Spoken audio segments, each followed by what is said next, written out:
Surrender कर दे भाई, फायदे में रहेगा। बेगुनाहों को मारना बंद कर दो। नमस्कार दोस्तों, जब हम गैंगस्टर की कहानियां सुनते हैं तो अक्सर लगता है कि उनके पीछे कोई बड़ा बैकग्राउंड होता भी है। लॉरेंस बिश्नोई को ही देख लीजिए, पिता पंजाब पुलिस में भी थे और जमींदार भी। गोल्डी बराड़ के पिता भी पंजाब पुलिस में रहे, यानी वो एक संपन्न परिवार से है। आज लॉरेंस का परिवार उस पर सालाना 40 लाख रुपए तक खर्च कर रहा है। पर क्या आपने कभी ये सोचा है, जब एक साधारण जमीन से जुड़ा किसान परिवार का लड़का अपराध की दुनिया का किंग बन जाता है तो उस गरीब घर पर क्या बीतती है?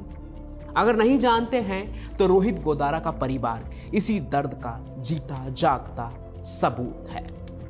मैं तमाम गैंगस्टरों के परिवार से जुड़ी कहानियां खोज रहा था कि गैंगस्टर के पीछे उनके परिवार में क्या चल रहा है, और मुझे रोहित गोदारा के बड़े भाई का एक पुराना इंटरव्यू मिला जिसमें वो रो रहे थे, बिलख रहे थे, भाई से गुजारिश कर रहे थे, कह रहे थे कि रोहित गोदारा सरेंडर कर दे। देखिए, ये कहानी सिर्फ अपराध की नहीं है, ये है उस अकेलेपन, उस बदनामी और उस बर्बादी की कहानी जो गोदारा परिवार ने झेली है। आज मैं आपको उसी साधारण परिवार की कहानी सुनाने जा रहा हूं जिनका बेटा आज दुनिया का मोस्ट वांटेड गैंगस्टर है, जिसके घर पर आज पुलिस के अलावा कोई दस्तक नहीं देता, और उसका नाम है रोहित गोदारा। परेशान हो गई, जिंदगी बर्बाद कर दी सर मेरी। ये कहानी हनुमान स्वामी की है, जो उस आदमी का बड़ा भाई है जिसे आज दुनिया रोहित गोदारा के नाम से जानती है।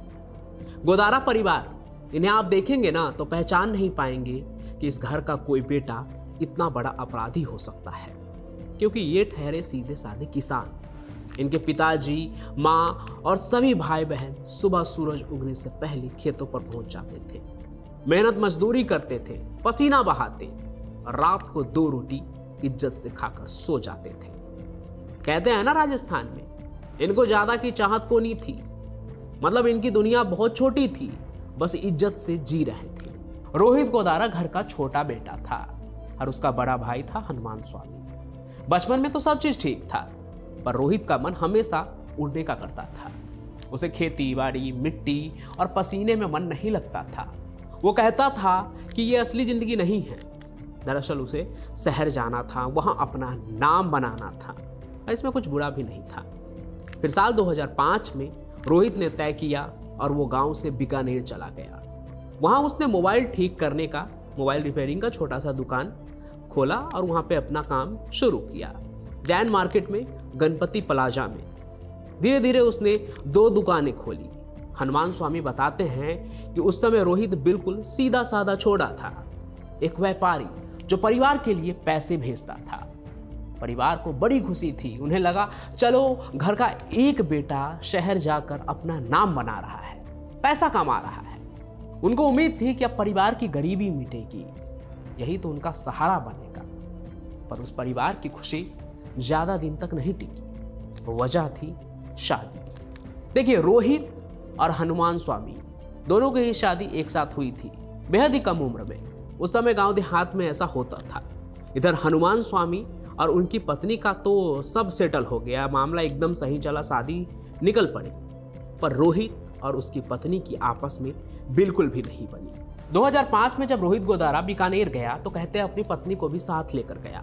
2-3 साल साथ भी रहे, पर रोज की किचकिच, रोज का झगड़ा उनके रिश्ते को खोखला करते चला गया। घरवाले और भाई बहुत दबाव बनाते थे कि भाई तू अपनी बीवी को संभाल, समाज में हमारी इज्जत खराब होगी, जो भी है बीच का वो सही कर ले। पर रोहित इस बात से नाराज रहने लगा। वो घर वालों से कहता कि तुम हमेशा सब चीज सही करने को कहते हो, मेरा पक्ष तो तुम लोग लेते ही नहीं, तुम्हें हम ही गलत लगते हैं, ऐसा मामला था। फिर आया वो दिन जिसने वो सीधे साधे किसान के घर की नींव को हिला दिया। 2007 के आसपास रोहित की पत्नी और उसके ससुर ने उस पर दहेज का केस कर दिया। एक किसान का बेटा जो इज्जत कमा रहा था अब अपराधी बन गया था। दहेज के इस केस ने उसकी जिंदगी की गाड़ी की पटरी बदल दी, जो सीधे सलाखों के पीछे जाकर रुकी। वो पहली बार जेल गया। रोहित गोदारा करीब 6-7 महीने जेल में रहा और यही रोहित की जिंदगी का टर्निंग पॉइंट बन गया। रोहित के भाई हनुमान स्वामी बताते हैं कि जेल जाने के बाद रोहित पर क्या गुजरी होगी ये तो वही जानता था, पर हाँ, अंदर उसका लिंकअप अपराधियों से हुआ, छोटे मोटे नहीं बल्कि दानाराम और राधू सिंह पवार जैसे क्रिमिनल्स से। जेल में उसने पहली बार पावर को नजदीक से देखा। गांव के सीधे साधे छोरे का डर खत्म हो गया। जब वो जेल से लौटकर बाहर आया तो उनका पुराना रोहित नहीं था। डिवोर्स तो हो गया, पर अब उसके दिमाग में एक क्रिमिनल माइंड बस चुका था। जेल से छूटकर वो बीकानेर में ही रहने लगा, घर वापस नहीं आया अपने गांव। और ऐसा भी नहीं था कि बीकानेर में रहकर धंधा मोबाइल का कर रहा हो। 2007-8 से ही उसका जेल आना जाना लगा रहता था। हनुमान स्वामी बताते हैं कि पहले वो छोटे मोटे काम करता था, किसी की जमीन पर कब्जा करना, किसी को धमकाना, किसी को 2-4 थप्पड़ मारकर कुछ करवा लेना, पर फिर उसने बड़े लोगों के साथ उठना बैठना शुरू कर दिया, यानी कि बड़े गैंगस्टरों के साथ। परिवार को तो ये सब चीजें न्यूज में ही मालूम चलता था। अखबार में पढ़ते थे कि लॉरेंस गैंग और संपत नेहरा के साथ वो जुड़ गया है, रंगदारी मांगता है, हत्याएं करता है।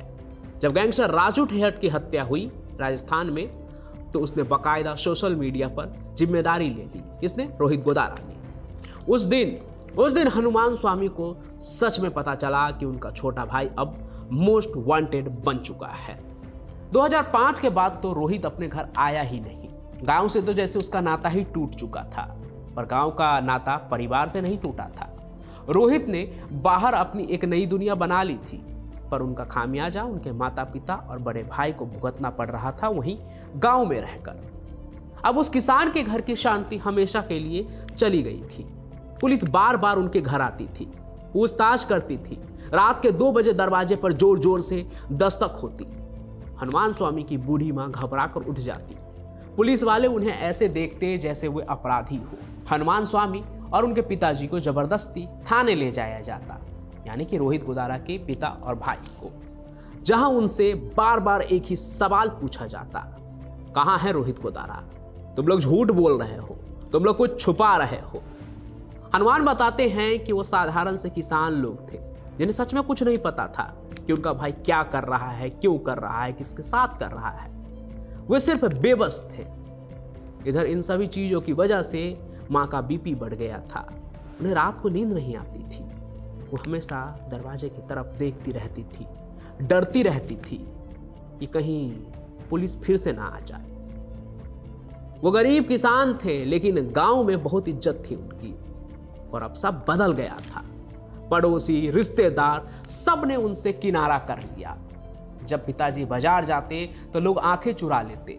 कोई बात भी नहीं करता था, कोई करता भी तो बस ताना कसने के लिए। सुना है तुम्हारा बेटा तो अब पूरे राजस्थान में नाम कमा रहा है। ये नाम कमाना उनके लिए जहर बन चुका था।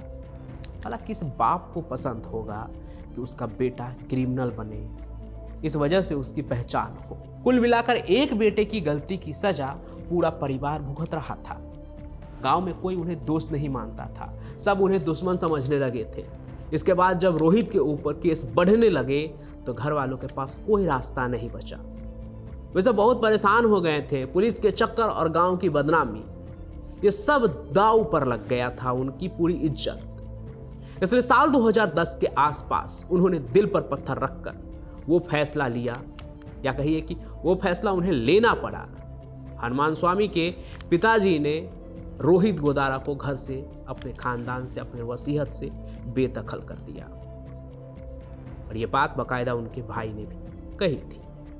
अखबार में बाकायदा नोटिस निकलवाया गया, जमीन जायदाद हर चीज से उसे बेदखल कर दिया गया। जब उन्होंने ये फैसला लिया तो हनुमान स्वामी ने ही रोहित तक संदेश पहुंचाया था, देख भाई, अब तेरा हमारा नाता नहीं है, तू हमारे साथ तो रहा नहीं, तेरा परिवार तो बना नहीं, अब तू तेरा धंधा कर और तू अपना खा पी।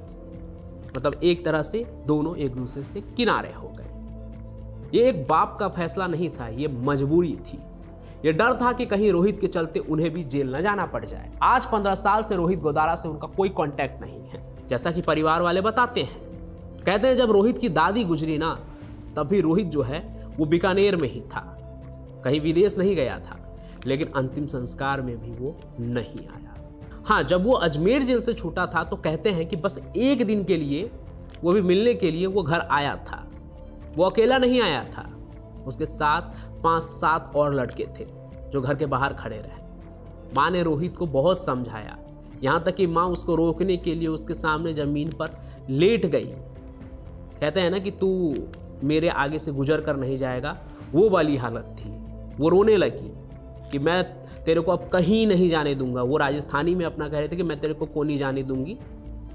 वो अपनी भावनाएं व्यक्त कर रही थी, अपने बेटे को रोकना चाह रही थी। पर रोहित के भाई बताते हैं कि रोहित रुका नहीं। वो बस इतना बोला कि माँ यहाँ रहूँगा तो वो लोग मुझे भी मार देंगे, और वो वहाँ से चला गया।